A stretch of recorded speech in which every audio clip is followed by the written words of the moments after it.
നിങ്ങൾ വായ്നാറ്റം കാരണം മറ്റുള്ളവരോട് സംസാരിക്കാൻ ബുദ്ധിമുട്ടുന്നുണ്ടോ? നിങ്ങളുടെ കോൺഫിഡൻസിനെ തന്നെ ബാധിക്കുന്ന ഒരു കാര്യമായിട്ട് ഇത് മാറിയിട്ടുണ്ടോ? നിങ്ങൾ രണ്ടു നേരം ബ്രഷ് വെച്ച് പല്ല് ഉരച്ച് തേച്ച് നോക്കി, ഞാൻ ഡെൻറ്റിസ്റ്റിനെ കണ്ട് പല്ല് ക്ലീൻ ചെയ്തു, എന്നിട്ടും എനിക്ക് ഈ പ്രശ്നം മാറുന്നില്ല എന്ന് പറഞ്ഞു നിൽക്കുന്ന ആൾക്കാരാണ് നിങ്ങളെങ്കിൽ നിങ്ങളുടെ പ്രശ്നം ഒരുപക്ഷെ വായിലുള്ളതായിരിക്കില്ല, അത് വയറ്റിലുള്ള എന്തെങ്കിലും പ്രശ്നങ്ങൾ കൊണ്ടായിരിക്കാം.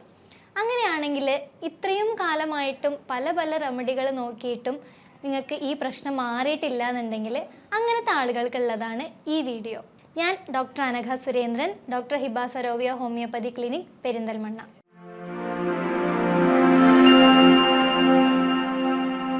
വായ്നാറ്റം ഉണ്ടാകുന്നത് വായിൻ്റെ പ്രശ്നം കൊണ്ടാണെന്ന് മാത്രം ചിന്തിച്ചിരിക്കുന്ന കുറേ ആളുകളുണ്ട്. ഇപ്പോഴും വയറിലുള്ള പ്രശ്നങ്ങളും ഇതിന് കാരണമാകാമെന്ന് അറിയാത്ത പല ആൾക്കാരും ഉണ്ട് എന്നാണ് ഞാൻ മനസ്സിലാക്കിയിട്ടുള്ളത്. ഈ വയറ്റിലെ പ്രശ്നങ്ങൾ വായ്നാറ്റത്തിന് കാരണമാകുന്നത് എങ്ങനെയാണെന്ന് നമുക്കൊന്ന് നോക്കാം. ഇതിന് പ്രധാനമായിട്ടും 3 കാരണങ്ങളാണുള്ളത്.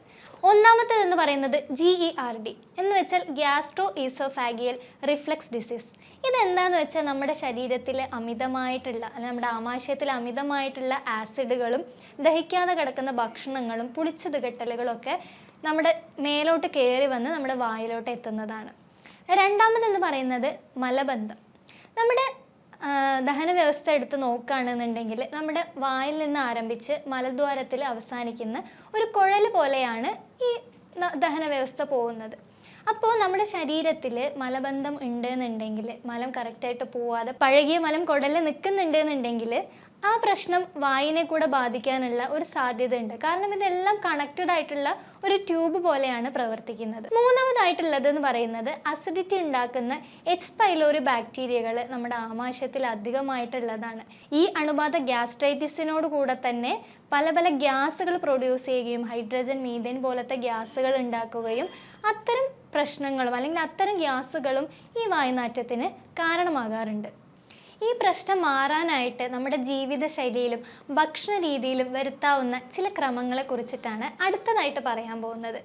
അതിൽ ഏറ്റവും പ്രധാനപ്പെട്ടതാണ് പ്രോബയോട്ടിക്കുകൾ ആഹാരത്തിൽ അധികമായിട്ട് ഉൾപ്പെടുത്തുക എന്നുള്ളത്. അതെപ്പോഴും പറയുന്ന ഒരു കാര്യമാണ്. തൈര്, മോര് പോലുള്ള പ്രോബയോട്ടിക്കുകൾ അധികമായിട്ട് ഭക്ഷണത്തിൽ ഉൾപ്പെടുത്തുകയാണെന്നുണ്ടെങ്കിൽ ശരീരത്തിലുള്ള അല്ലെങ്കിൽ കുടലിലുള്ള ചീത്ത ബാക്ടീരിയകളെ നശിപ്പിക്കാനും നല്ല ബാക്ടീരിയകളുടെ എണ്ണം അത് കൂട്ടാനായിട്ടും സഹായിക്കുന്നുണ്ട്. രണ്ടാമതായിട്ട് പറയാവുന്നത് മലബന്ധം ഒഴിവാക്കുക എന്നുള്ളതാണ്.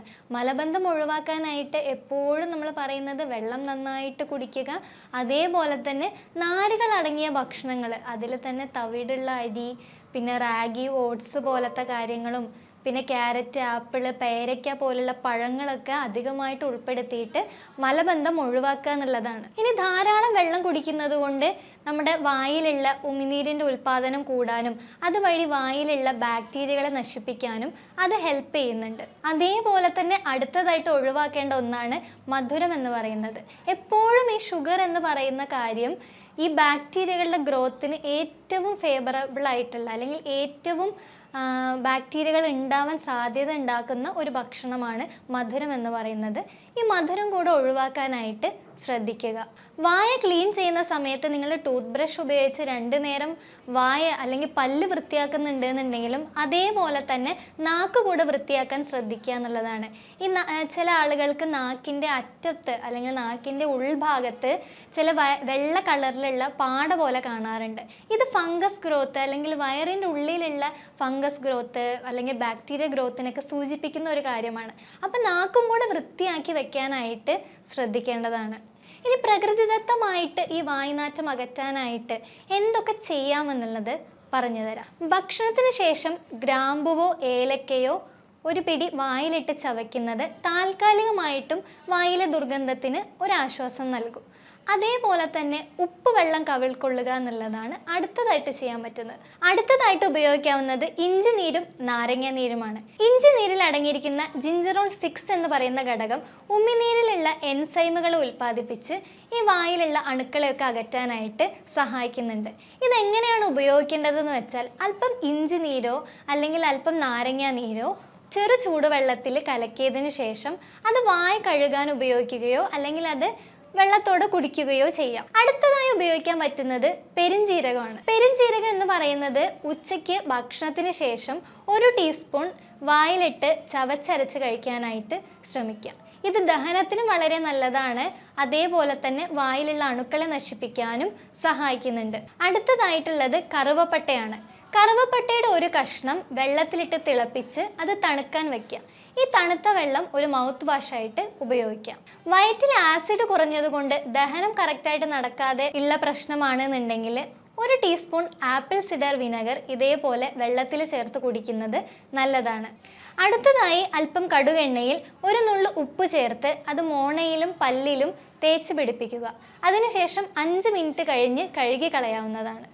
ഇത്തരം കാര്യങ്ങളൊക്കെ നിങ്ങൾ വീട്ടിൽ ചെയ്ത് നോക്കിയിട്ട് നിങ്ങൾക്ക് ഈ പ്രശ്നങ്ങൾ മാറുന്നില്ല എന്നുണ്ടെന്നുണ്ടെങ്കിൽ നിങ്ങൾ ഉറപ്പായിട്ടും ഒരു ഡോക്ടറെ കാണിക്കുക.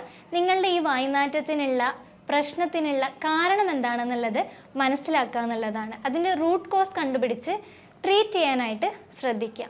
നിങ്ങൾക്ക് ഈ വീഡിയോ ഉപകാരപ്രദമായെന്ന് കരുതുന്നു. പുതിയൊരു വീഡിയോയുമായി വീണ്ടും കാണാം.